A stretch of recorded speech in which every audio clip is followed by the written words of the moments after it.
Наредната недела законот за јазиците повторно ќе се најде пред пратениците и се очекува да биде изгласан заради доброто на Република Македонија, смета вице-премиерот за евроинтеграција Бујар Османи.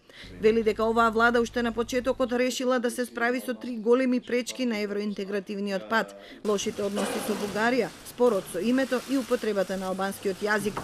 Ги потсетува скептиците дека по потпишувањето на договорот Бугарија стана нашиот најголем евроспонзор.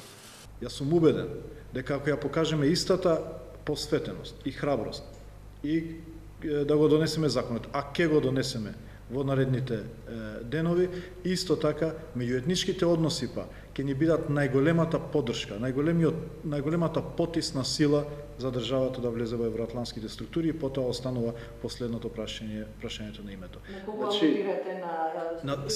На сите тие, не, апсолутно, на сите тие што се обидуваат преку амандмани, преку различни форми да го блокираат донесувањето на законот за јазици.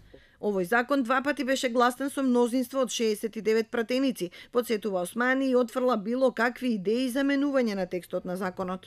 Овој закон не се почетните позиции на албанските политички партии во однос на интерпретацијата на членот 5 од Уставот, ниту почетните позиции на македонските политички партии. Ова е продукт на компромис, кој што е постигнат и со едната и со другата македонска политичка партија, кој што го имаат прифатено и другите албански политички партии. Значи, редок пример на целокупен општествен консензус по однос на еден спор кој што не влече повеќе од 18 години. И зар ќе оставиме сега во завршница на процесот? И каков пример ќе дадеме, доколку покажеме слабост.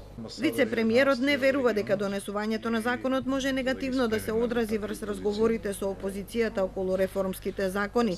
Смета дека би било детинесто доколку ВМРО ДПМН се налути и не гласа за реформи. Колку би било тоа неодговорно од една политичка партија да каже: ако ме налутите, јас ќе ја казнам државата и иднината на граѓаните. Зар не постојат тие политички партии за да ја обезбедат иднина на граѓаните? Нека излезат јасно пред граѓаните, нека кажат: јас ќе ги спречам реформите во правосудството затоа што терам инаед заради законот за јазиците. Нека го кажат тоа јавно. Пред 3 дена законот за јазиците беше ставен на дневен ред, но седницата не се одржа поради барањето на СДСМ да му се даде шанса на диалогот. Од партиите велат дека лидерска средба нема да има, но разговори има.